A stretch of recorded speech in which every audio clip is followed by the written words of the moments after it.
Agency Reuters के हवाले से खबर है कि मुज्तबा खमेनेई गंभीर रूप से घायल हो गए हैं। ये खबर रॉयटर्स के हवाले से है।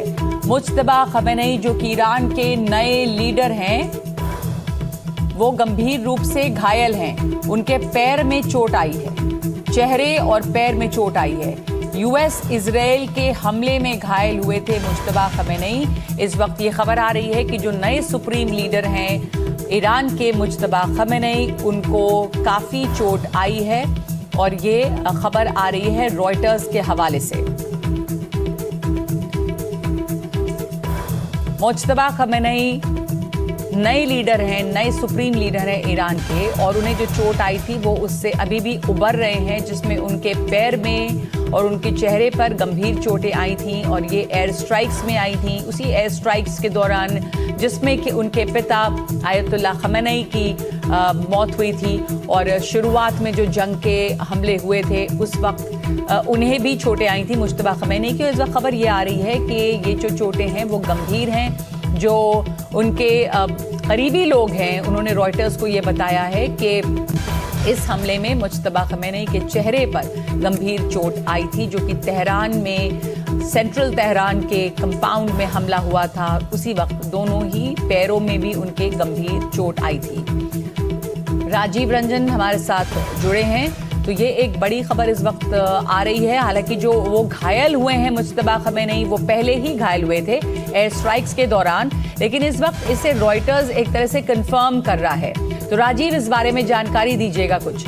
देखिए, रॉयटर्स के हवाले से खबर आ रही है कि मुज्तबा खमेनेई जो है जो घायल हुए थे और गंभीर रूप से घायल है। हालांकि बीच बीच में उनके कई सारे बयान आते रहते, जैसे सीज फायर होने के बाद बयान आए थे कि हमें अपने दुश्मनों से बदला लेना है, और हमने ये भी कहा गया था कि हमने लड़ाई नहीं शुरू किया था। तो मुज्तबा खमेनेई के हवाले से बातें आई थी, लेकिन ये जो न्यूज एजेंसी रॉयटर्स के हवाले से बहुत गंभीर खबर आ रही है कि गंभीर रूप से घायल हैं और उनका ये समझा जाता है कि ईरान के ही कौम शहर में उनका इलाज चल रहा है। और ये भी खबर आ रही है कि मुज्तबा के जो है सर और चेहरे पर बहुत चोट लगी है और गंभीर रूप से घायल हुए हैं और उनका इलाज चल रहा है। तो अपने आप में एक वाकई में ईरान के लिए चिंता और लेकिन सबसे बड़ी बात यह भी है कि ईरान का जो अपना जो सिस्टम है कि अली खमेनेई के मारे जाने के बाद भी और टॉप कमांडर के मारे जाने के बाद भी ईरान का सिस्टम, जिसको कह सकते हैं, जो IRGC की बात करें या उसको टॉप कमांडर की बात करें, वो लगातार और पहले से ज़्यादा एग्रेसिव होकर इजराइल और खाड़ी देशों में अमेरिकी सैन्य ठिकाने हैं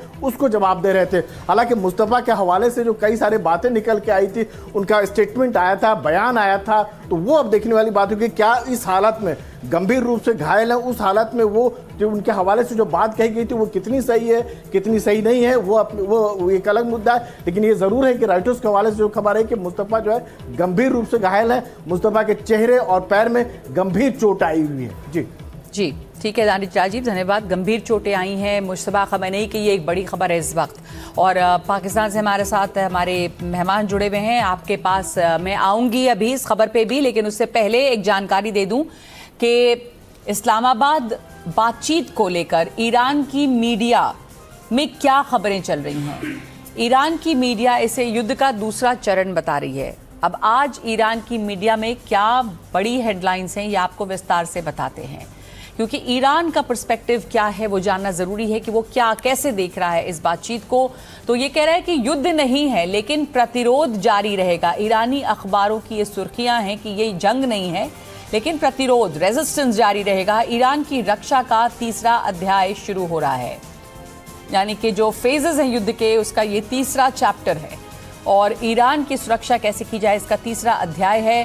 हॉर्मुज स्ट्रेट पर ईरान की नई रणनीति, ये कह रहा है ईरानी अखबार के, हॉर्मुज पर एक नई स्ट्रैटेजी ईरान बनाएगा। प्रतिरोध और दबाव दोनों ही मोर्चों पर तैयारी है, यानी कि रेजिस्टेंस, बदला और साथ साथ प्रेशर टैक्टिक्स, इन सभी मोर्चों पर तैयारी है। आखिरी सांस तक जो प्रतिरोध है वो जारी रहेगा। तो ये कुछ हेडलाइंस हैं और ये भी कि वैश्विक ताकतों को खुली चुनौती है, जो ग्लोबल लीडर्स हैं, अमेरिका को खुली चुनौती है। अभी तक ईरान अमेरिका से टकराता रहा है और कामयाबी से टकराता रहा है। ये भी कह रहा है ईरान के अमेरिकी नैरेटिव को बड़ा झटका लगा है। कौन युद्ध जीते कौन नहीं जीत रहा है, डोनाल्ड ट्रंप ऐलान कर रहे हैं कि वो युद्ध जीत चुके हैं, लेकिन जन समर्थन जो है वो ही ईरान की असली ताकत है। जो नैरेटिव वॉर है, यानी कि किस तरह का परसेप्शन दुनिया में बना है, वो ईरान जीत चुका है। इस्लामाबाद में युद्ध का दूसरा चरण अब बता रहा है ईरान, और ईरान का झुकने से इनकार है, समझौता सम्मान के साथ होगा। बहुत महत्वपूर्ण हेडलाइन है ये ईरानी मीडिया में कि ईरान का झुकने से इनकार है, जो भी समझौता होगा वो सम्मान के साथ होगा। तो ये एक बहुत बड़ी बात है।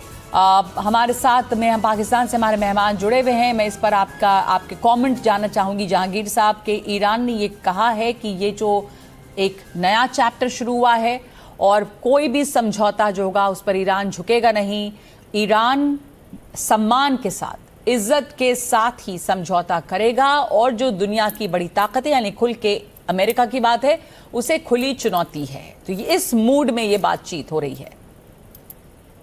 जी, सबसे पहले तो मैं आपको बता दूं, देखें जहां पे ईरान की 3 बड़ी शर्तें हैं जो जिस पे डिफरेंस आया था। एक है एटमी हथियारों का, दूसरा लबनान का कि लबनान पे जंग जो है वो फौरी बंद की जाए, और तीसरा है उनकी जो संपत्ति है, जो उनके असेट्स हैं वो फ्रीज हुए हुए हैं, वो जल्द से जल्द रिलीज किए जाएं। तो सबसे अहम बात जो है कि ईरान जो है, मैं आपको बड़ी अहम खबर दे रहा हूं, मैं अपने पॉइंट ऑफ व्यू जो आपको क्लियर कर रहा हूं कि शायद वो जो है अपने एटमी असासे हैं उनको, या यूरेनियम अफजूदगी है वो बंद कर दे, और इस पे जो है ईरान राजी हो जाएगा। ईरान की क़यादत अभी नहीं, अब से जो है कुछ टाइम पहले से 2-4 सालों से जिस पे बात हो रही थी वो राजी हो जाएगा। दूसरी बात है लबनान की। तो लबनान जो है एक वर्ल्ड वाइड इशू है, उसमें यूरोप का सबसे ज्यादा स्टेक जो है वो यूरोप का है, ना कि ईरान का है। ईरान जो शिया मिलिट्री है, जो हिजबुल्लाह है, वो 20% है। वहां पे 55 से 50% जो है वो क्रिश्चियन कम्युनिटी है, जिसकी जो है यूरोप को सबसे ज्यादा, आपने डिस्कस किया स्पेन का, फ्रांस का और दूसरे यूके का, कि सबसे ज्यादा उनको जो है वहां पे हर्डल्स आ रही हैं।